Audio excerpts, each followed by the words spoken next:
Welcome back to Breaking Down Personal Finance, where we make money make sense. Here's a question for you. If your money could talk, would it complain about being stuffed under your mattress or celebrate earning interest in a bank account? Let's talk about Bank Accounts 101. Whether you're opening your first account or just want to understand how banks actually handle your money, this video is for you. We'll break down what a bank account really is, why you need one, how to choose the right type, and what sneaky fees to watch out for. Think of this as the driver's ed class for your money. Because before you can invest, buy a house, or even start budgeting like a pro, you've got to know how the basic machine works. And hey, before we dive in, hit that like button if you've ever been confused by banking terms like APY or overdraft protection. Subscribe if you want to turn financial confusion into financial confidence, one video at a time. Alright, so what is a bank account? In simple terms, it's a safe place to store your money, track it, and access it when you need it. But unlike keeping cash in a drawer, a bank account connects you to the wider financial system. It's how paychecks, bills, and even apps like Venmo move money around. Imagine your bank account as your personal money hub. It's like a digital wallet that keeps your cash organized and secure, while also helping your money do something, like earn a bit of interest or build a financial history. Now, there are a few main types of bank accounts, and each one has its own personality. Let's meet them. First up, the checking account. This is your everyday money. It's the account your paycheck usually goes into and the one you use to pay bills, swipe your debit card, or send money to a friend. Think of it as your financial command center. Checking accounts are designed for frequent access. You can deposit, withdraw, transfer, and spend. The downside? They usually don't earn much interest, if any at all. But the upside is convenience. You get a debit card, online banking, and sometimes even early direct deposit if your bank is feeling generous. Then we have the savings account. This one's like your money's chill zone. You tuck cash in here for safekeeping, and the bank rewards you with a little interest. It's not meant for constant spending. It's for goals like building an emergency fund, saving for a trip, or planning for big purchases. Picture your checking account as your wallet and your savings account as your piggy bank, except this piggy bank gives you a small bonus for letting it hold your cash. Next on the list, money market accounts and certificates of deposit, or CDs. These are like the older cousins of savings accounts, still basic, but with a few extra features. A money market account might give you a debit card and check writing privileges, but it usually requires a higher balance to avoid fees. CDs, on the other hand, are like money time capsules. You agree to keep your money locked up for a set period, say 6 months or a year, and in return, the bank gives you a higher interest rate. The catch? If you take your money out early, the bank will charge you a penalty. So CDs are great if you know you won't need that cash for a while. Now that you know the main types, let's talk about why bank accounts matter. First, security.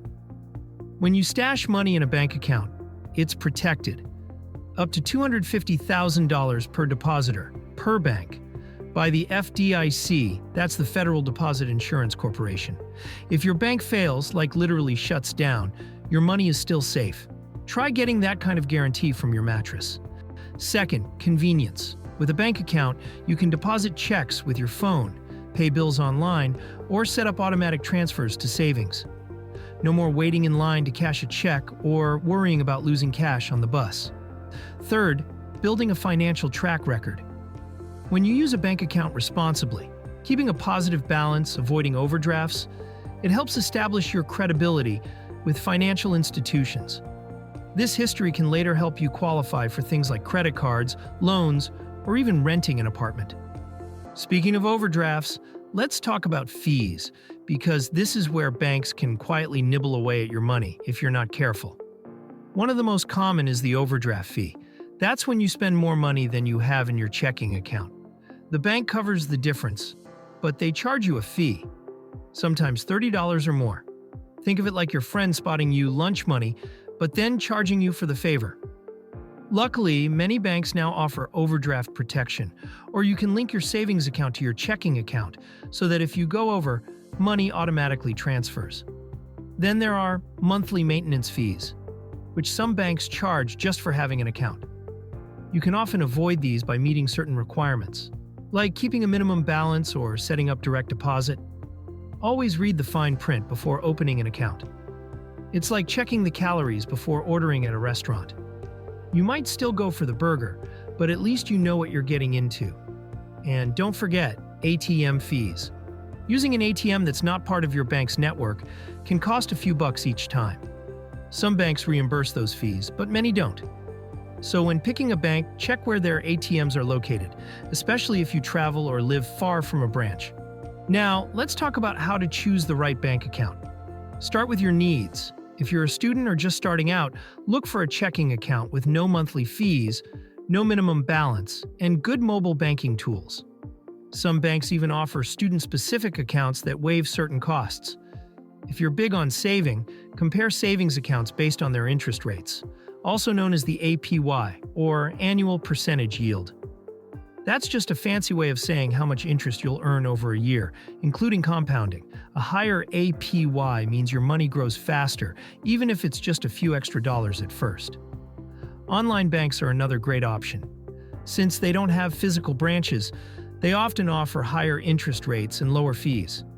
The trade-off? You can't walk into a building to deposit cash or talk to a teller, but if you're comfortable doing everything digitally, online banks can be a solid choice. Let's walk through an example. Suppose you're 18 and just got your first part-time job. You want to deposit your paycheck, pay for stuff with a debit card, and start saving for college expenses. You could open a checking account for your everyday spending and a savings account for your long-term goals. Set up automatic transfers, say $25 a week from checking to savings, so your money grows without you even thinking about it. That's how small habits turn into financial freedom later. Another example, imagine you've been saving for a vacation in 6 months. You could put that money into a short-term CD. You'll earn a bit more interest than a regular savings account, and since you can't touch it without a penalty, you won't be tempted to dip into your trip fund. And here's a pro tip. Always compare banks before opening an account. Check their websites for fees, interest rates, and extra perks. Some offer sign-up bonuses, like $100 if you set up direct deposit. But don't chase the bonus if the account has bad terms. It's like buying a car just because it came with free floor mats. Oh, and here's a quick mid-video reminder. If you're finding this helpful, or if you've already discovered your coffee habit is funding Starbucks' next expansion, give this video a thumbs up and subscribe for more bite-sized money breakdowns. We drop new videos every week to help you make smarter, simpler money moves. All right, back to the fun stuff, how banks actually use your money. When you deposit money into your account, the bank doesn't just lock it away in a vault with your name on it. They use it to make loans to people buying houses, starting businesses, or paying for school. In return, the bank earns interest from those loans and gives you a small portion of that as interest on your savings. It's kind of like lending your money to the bank so they can lend it to others, and you both get a cut. That's why banks can afford to offer free checking accounts, mobile apps, and ATM networks. They're using your deposits to make more money.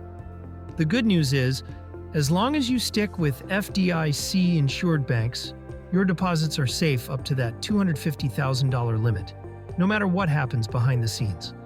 Before we wrap up, let's do a quick recap. A bank account is your financial home base. It's where your money lives, moves, and grows. Checking accounts are for daily spending. Savings accounts are for storing and growing your cash. Money markets and CDs are for earning a bit more interest if you can leave your money untouched. Always watch out for fees, compare your options, and understand how each feature fits your lifestyle. And remember, your bank account isn't just a place to park money, it's a tool to build habits, security, and eventually wealth. The earlier you start using it wisely, the more confident and in control you'll feel about your financial future. If you've made it this far, awesome job. You now know more about bank accounts than many adults who've had them for years. Before you head out, don't forget to like this video, subscribe to the channel, and turn on notifications so you don't miss future episodes. We're building a community of people who want to understand money without the boring jargon or judgment. Got questions or topics you'd love us to cover next? Drop them in the comments. Maybe you're curious about how to build credit, how to budget for college, or how to start investing with just a few dollars. We read every comment, and your ideas shape our next episodes. Quick note, I'm not your financial advisor. Heck, I'm just a random person on the internet with a whiteboard. Do your own research before making money moves. Thanks for watching Breaking Down Personal Finance, where we make money make sense. See you next time.